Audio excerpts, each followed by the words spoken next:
হরি নামের ভিক্ষা মাগি, রাজে রানী মীরা পাগলিনী গো,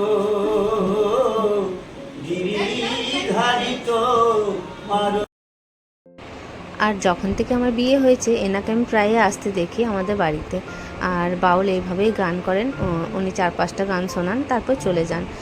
তো আমার বাউল শুনতে খুবই ভালো লাগে, তাই শুনি। আর সত্যি আমার ছেলেও শোনে, খুবই ভালো লাগে। কার কার বাউল শুনতে ভালো লাগে অবশ্যই কমেন্টে জানিও। আর আজ যেহেতু শনিবার, আজ বাড়িতে পুজো আছে, আষাঢ়ি পুজো যেটা আমাদের বলে। তো ওই জন্য শাশুড়ি মা দেখো উনুন ধরিয়েছে, ওইদিকে পিঠে বসিয়েছে আর জড়ি প্রসাদ। তো শাশুড়ি মা সেগুলোই করছে। প্রভু শুনো গিরিধারী, মীরা কাঁদে তোমার লাগিয়া, রাজ রানী মীরা বাবুলিনী গো, গিরিধারী তোমার লাগিয়া, ও গো বাতাসা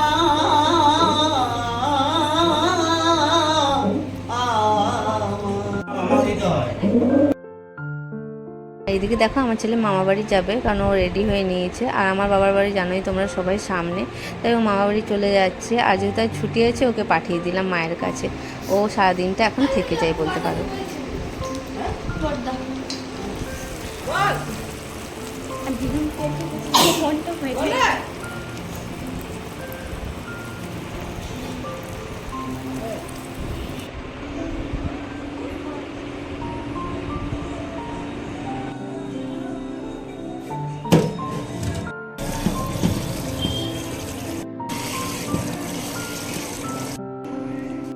बस हल्के गीले बालों पर लगाएं और पाएं super smooth ultra glossy hair instantly.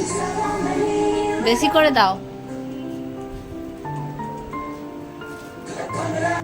এদিকে দেখলে বেসনটা বার করছি, কারণ আজ বেগনি হবে, চপ হবে, যেহেতু পুজো বাড়িতে ভাত হয় না আজকের দিনে আমাদের, তাই। আর এইদিকে দেখো তিনজন মজা করছি। তো চলো তোমাদেরকে আজ ইন্ট্রোটা দিয়ে দিই।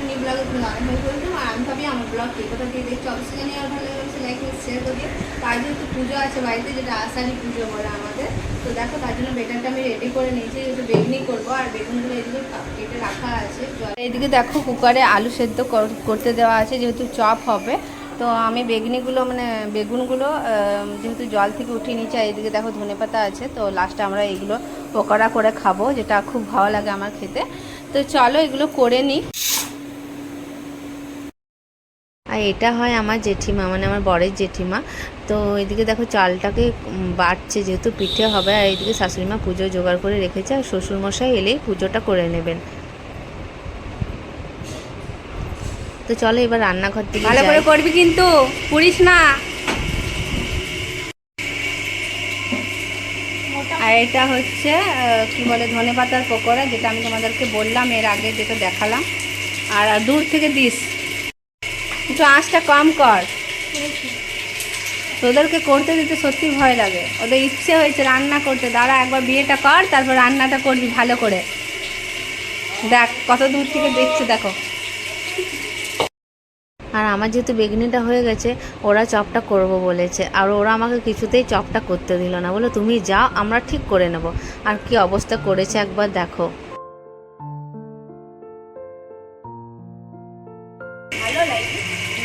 তো এগুলো দেখ, পকোড়াটা খেয়ে বল কেমন হয়েছে।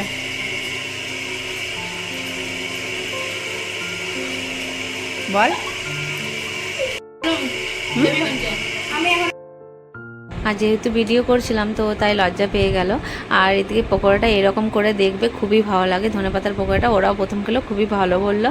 আর এই যেহেতু একটু নুনটা বেশি হয়েছিল বেসনে, কারণ বেসনটা আমি মাখাইনি, ননদের মেয়ে খুব জোর করেছিল আমি মাখাবো, তো ওই মাখালো। আর এদিকে দেখো ওই পাকে আমি একটু প্রণাম করতে চলে এসেছিলাম, কারণ পুজোটা আমি দেখতে পাইনি, যেহেতু রান্না করেছিলাম, পুজোও হয়ে গেছিলো। আর তার মাঝে দেখো চলে এসছে ডেলিভারি বয়, যা কারণ আমরা কিছু অর্ডার ছিল, তো তাই নিয়ে নিলাম। আর এদিকে এসে দেখি যেন চপের সত্যানাশ করে দিচ্ছে, কি বলবো। চপগুলো হয়নি, যেহেতু বেগনিটা আমি করে গেছিলাম। আর চপগুলো ওরা খুব জোর করলো আমি করব আমি করব, ও বলছে আমি করব। তো বললাম ঠিক আছে কর, কিন্তু চপটা কী করেছে মশলা দিয়ে মাখাইনি, ওরা এরকমই সেদ্ধ করে চপের ইয়ে করে দিয়ে দিয়েছে, তো তাই চপগুলো একদমই হয়নি।